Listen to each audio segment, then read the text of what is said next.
यमुनानगर का चिट्टा मंदिर कॉलोनी में इन दिनों पुलिस की कम और बदमाशों की ज्यादा चलती है। तभी तो बदमाश सरेआम लोगों से मारपीट करते हैं और हफ्ता वसूली करते हैं, और जो ना दे उसका क्या हाल करते हैं आप इन तस्वीरों को देखकर ही अंदाजा लगा सकते हैं। चिट्टा मंदिर कॉलोनी निवासी पूर्व पार्षद डॉक्टर R.K. शर्मा देर शाम अपने मेडिकल स्टोर पर बैठे थे कि तभी कुछ बदमाश उनकी दुकान पर आए और एकदम से उनकी दुकान और कार्यालय पर जमकर हंगामा शुरू कर दिया। दरअसल विवाद कुछ दिन पहले से चल रहा है। नशा तस्कर उनकी दुकान पर आकर उनसे हफ्ता मांग रहे थे, लेकिन पूर्व पार्षद ने उन्हें हफ्ता देने से मना कर दिया, जिसके बाद नशा तस्कर उन्हें धमकी देकर गए और फिर कुछ देर बाद अपनी दहशत बनाने के लिए दुकान पर आकर गाली गलौज भी की। ये सारी घटना वहां लगे CCTV कैमरे में कैद हुई है। फिलहाल पुलिस इस मामले की जांच में जुटी हुई है।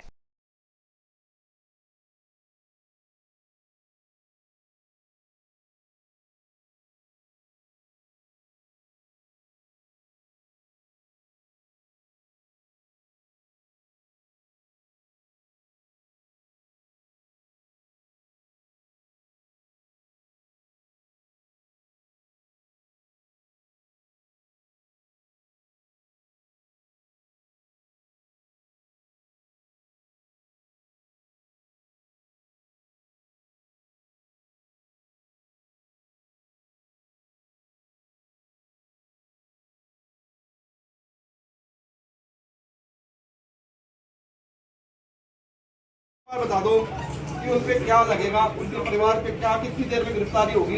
1 घंटे के अंदर, 2 घंटे के अंदर, 3 घंटे के अंदर। मैं 3 घंटे अपने नए हमला का खतरा मैं कुछ कर रहा था। कार्रवाई तो उसी के ऊपर होगी जो आप कंप्लेंट दोगे। मेरा हम सिर्फ चालान काट रहे हैं क्या मनोज कुमार का? दी कार्रवाई मैं करूँगा ना। नहीं भाई साहब करो। मैं SHO हूँ ना यहाँ। जनाब आप SHO हो, आप आए हो, आपका वेलकम है। मगर एक चीज बताऊं ना, ये स्टेट यहाँ तक क्यों पहुंची? अगर कल इस पे कार्रवाई हो जाती इसकी दरखास्त पे, तो ये कार्रवाई ये यहाँ ना पहुंच।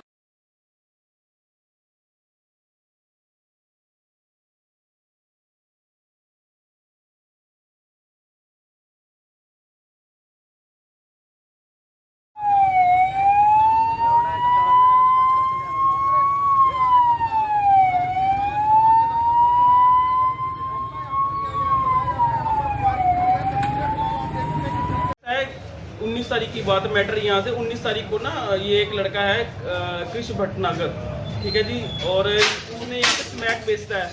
तो वो स्मैक बेचता, तो एक दिन 19 तारीख को आके पापा के साथ बदतमीजी करके चले गया। वो हफ्ता के टाइप से इस तरीके से बोल के गया कि मैं हफ्ता दो। पापा ने वापस भेज दिया कि भाई चले जाए। यहाँ पे आस पड़ोस लोगों ने भी उसको समझाया कि ऐसे ऐसे करके कि समझाया कि ऐसे ऐसे करके वापस भेज दिया उसको।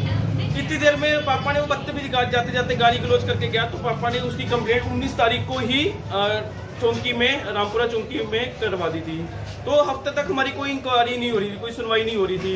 बल्कि जो वहाँ का इंचार्ज है मनोज कुमार, हमारे पे प्रेशर डलवा रहा था। 3 बारी की, 3-4 बारी से प्रेशर डलवाया, अगर नहीं करोगे तो धमकी हम करवा देंगे, उल्टा वो हो जाएगा।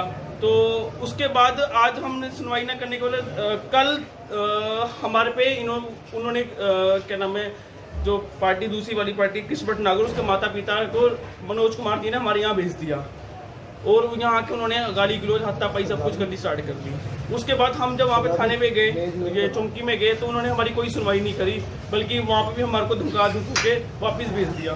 उसके बाद आज और रात के टाइम हमारे पास क्या नाम है, दोबारा 30-40 लड़के आए हथियार लेके। हमने दोबारा चौंकी इंचार्ज को फ़ोन किया, आए तो यहाँ पे वो देख के चले गए, कहता चलो ठीक है कोई बात नहीं, करते हैं, कुछ करते हैं। आज सुबह हम SP साहब पे गए थे, ये ऐसे ऐसे करके हमारे साथ कोई सुनवाई नहीं हो रही। हमने कंप्लेंट करी हुई थी यहाँ पे, ये क्योंकि मनोज कुमार उनसे हफ्ता लेता है, क्योंकि वो यही बोल के गया है कि मेरे को मनोज कुमार, मेरा चौकीदार कुछ नहीं कर सकता, तुम्हें पता नहीं है हम कौन है। और इस करके वो हमने आज SP साहब को ये वर्डिंग दी। SP साहब ने हमारे को सुनवाई की, जो हमारी जो कंप्लेंट है वो DSP साहब को कहा था कि हम आपकी सुनवाई करवा देते हैं, इंक्वायरी करवा देते हैं। उसके बाद आज हम आराम से बैठे हुए थे, शाम को सारे बैठे हुए थे। कौन था? मैं अभी तो जो विशाल था, ये और उसके कुछ यार दोस्त, हम ऊपर आराम से बैठे हुए थे, ये ऊपर गए हुए थे, बैठे हुए थे। और उसके बाद मैं, मेरे पिताजी और साथ में 2 और भैया थे हमारे, जो हमारे मेडिकल स्टोर में बैठे हुए थे। जैसे ही आए एकदम ही 50-100 लड़के आए, अटैक गंडासिया लेके अंदर आए, गोलियां से स्टार्ट कर दी। इतने में हम डर के मारे फटाफट शटर बंद कर दिया। उसके बाद हम नीचे फटाफट दब गए। उसके बाद उन्होंने ऊपर से जो मेरे को बाद में पता लगा कि ऊपर से उन्होंने यहाँ से फायरिंग करी उनके ऊपर, वो नीचे बैठे रहे, बचे रहे। उसके बाद ये हमारे तोड़फोड़ करके नशा मुक्ति अभियान से लगा, काफ़ी बंदों को उसने सुधार मंडल में भी भेजा हुआ है।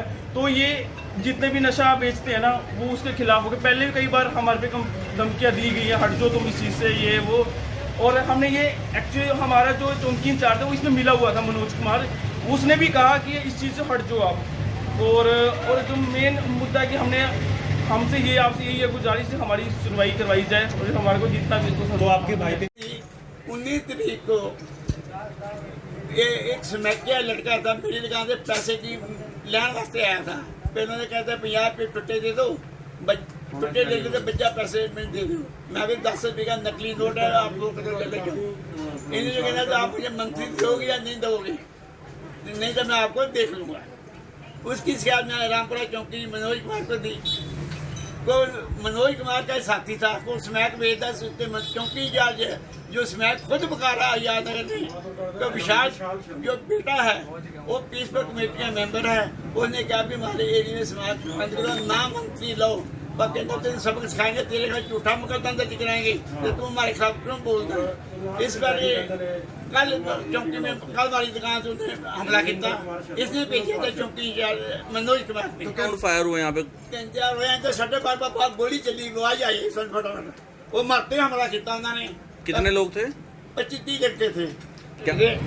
जैसे कृष्ण नाम का लड़का जिसको हमने देखा, उसका पिताजी नाम थे, और 25-30 लड़के थे, हाथ में रिवॉल्वर थे, जितने उन्होंने हमारे ऊपर रोड मारी है, वहाँ गोलियाँ चलाई हैं। अब कुदरती हम पाई वो हमने पत्थर शीशियाँ मारियाँ हैं, तो पूरा शटर बंद किया है। उन्हें शटर बंद नहीं होने तब फिर हमने जोर ने शटर बंद किया, इसे गाड़ियाँ ग्रोज करके हमला करके जान से मारने की तो आए हैं। चिट्टा मंदिर पे विशाल नाम एक युवक की दुकान है, जहाँ पे कुछ लड़के बाइक पे आए थे और लाठी डंडे उनके हाथ में थे और उन्होंने वहाँ हमला कर दिया। जिस बात पे मैं मौके पे पहुंचा और विशाल को मेडिकल करवाने के लिए भेज दिया गया। जो कंप्लेंट वो देंगे तुरंत कार्रवाई कर दी जाएगी। हर चीज़ की तस्दीक की जा रही है। वहाँ जो CCTV कैमरा लगे हुए हैं उनको पूरे छानबीन की जा रही है। जो भी लड़के होंगे उनकी शिनाख्त करके तुरंत अरेस्ट किया